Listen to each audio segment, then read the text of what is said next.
Je vous salue, vous qui aimez Dieu de tout votre cœur et qui avez confiance en Jésus-Christ. Alors, nous poursuivons la série que nous appelons Jésus et. Alors, ici et maintenant, nous allons faire Jésus et Hérode Antipas. Hérode Antipas est l'un des successeurs de Hérode le Grand. Sans doute que je ferai aussi une vidéo sur Jésus et Hérode le Grand. Alors, Hérode Antipas, c'était lui, disons, qui, sous, je peux dire, le chapeau, pour ne pas dire la puissance romaine, dirigeait la Galilée.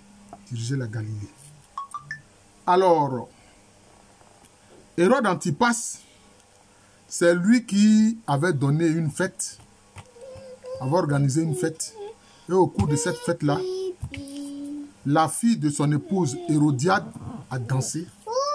Il lui avait dit, danse bien, si j'apprécie, je te donnerai tout ce que tu veux, même s'il faut la moitié de mon royaume. Et la fille d'Hérodiade a dansé. Et à la fin, qu'est-ce qu'elle demande à sa maman? Maman, que faut-il que je demande au roi? Sa maman dit, demande la tête de Jean-Baptiste, le précurseur. Mais simplement parce que Jean-Baptiste critiquait Hérodiade. Et il critiquait Hérode Antipas. Il dit, mais vous n'avez pas le droit d'être époux. Parce que toi, Hérodiade, tu étais l'épouse du frère de Hérode Antipas. Comment tu peux épouser, tu peux accepter d'être l'épouse du frère de ton mari? Comment? Donc, Jean-Baptiste le critiquait pour cela.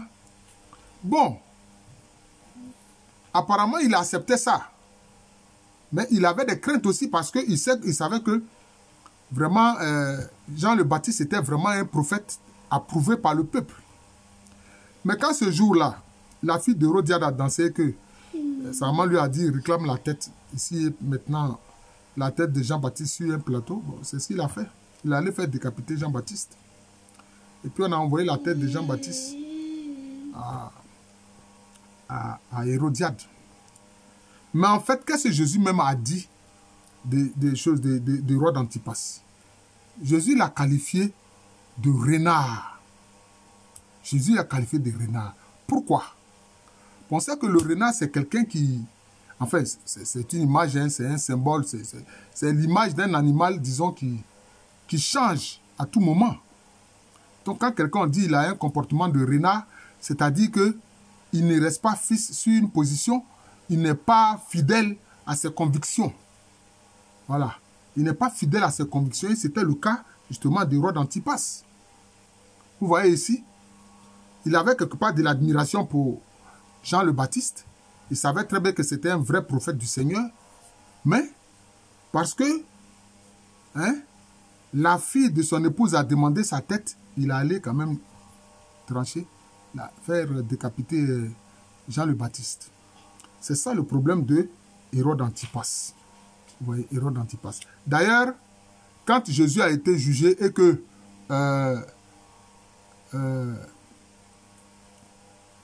on a constaté que c'était il est de la Galilée.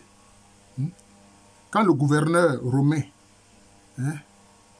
a constaté que c'était un Galiléen, il a dit, bon, donc amenez-le à Hérode Antipas. Puisque c'est un Galiléen, bon, il va le juger là-bas. Il va le juger là-bas. C'est comme ça que dans un premier temps, le gouverneur romain a réagi. Vous comprenez? Et il est dit que il y a longtemps, Hérode Antipas cherchait à voir Jésus. Puisqu'il entendait parler de Jésus. Il entendait parler de Jésus, de ses miracles, etc., des grands signes qu'il faisait. Vous voyez? Donc c'est cela. Mais Jésus, connaissant l'homme, connaissant qui est Hérode Antipas, il ne lui a pas du tout donné de l'importance. Voilà, il ne lui a pas du tout donné de l'importance. C'est cela. Il ne lui a pas du tout donné de l'importance parce qu'il savait que c'est quelqu'un qui est versatile. Et c'est quelqu'un qui, moralement, est condamnable. Voilà.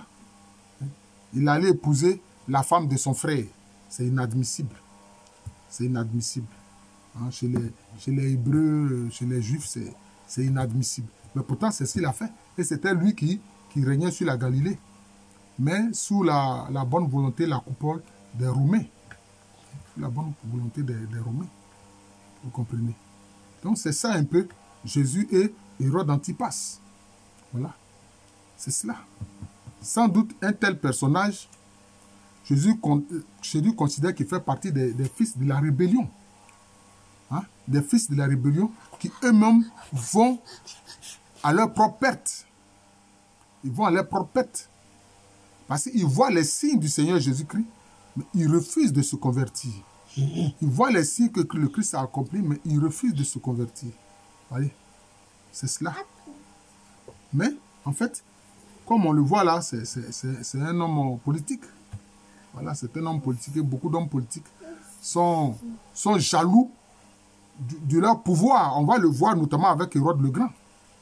On va le voir avec Hérode le Grand. Ils craignent de perdre leur pouvoir. C'est cela. Et comme les Sadducéens, les pharisiens et les scribes tenaient à ce que Jésus soit éliminé, lui aussi il est entré dans ce jeu, bien qu'il savait que Jésus était innocent. Mais cela avait dit d'ailleurs à chose, comment on appelle ça, au gouverneur. Regardez comment j'oublie son nom, c'est pas possible. Au gouverneur. Si tu le relâches, c'est que tu es contre l'empereur. Parce que celui-là a dit qu'il est le roi. Il a dit qu'il est roi. Il a dit qu'il est roi. Il a dit qu'il est roi. Vous comprenez? Et donc, Hérode Antipas a joué ce jeu-là. Parce qu'en général, les politiciens, ils ne voient pas plus loin que les intérêts immédiats et les enjeux de leur pouvoir. C'est ce que Hérode Antipas est. Les enjeux du pouvoir. C'est ça, les enjeux du pouvoir. C'est cela. Et donc, qu'est-ce qu'il a fait? Il a fait ramener Jésus vers le tribunal de... Oh, comment j'oublie le nom de ce gouverneur romain? Oh, quelquefois, j'ai ces trous de mémoire là. Voilà, donc c'est cela. Il a fait ramener vers le gouverneur romain parce que lui, il ne veut pas prendre ses responsabilités. Il ne veut pas prendre ses responsabilités. Et il ne veut pas être en conflit avec les prêtres, les pharisiens et les sadducéens. Voilà, donc c'est cela. C'est ce que Hérode Antipas a fait. Et vraiment, Jésus n'a pas de considération pour de tels personnages, voilà, qui sont versatiles. Voilà. C'est pour ça que le Christ a dit, celui qui met la main à la charrue et puis ensuite il regarde derrière, n'est pas digne du royaume de Dieu, n'est pas digne du royaume des cieux. Voilà.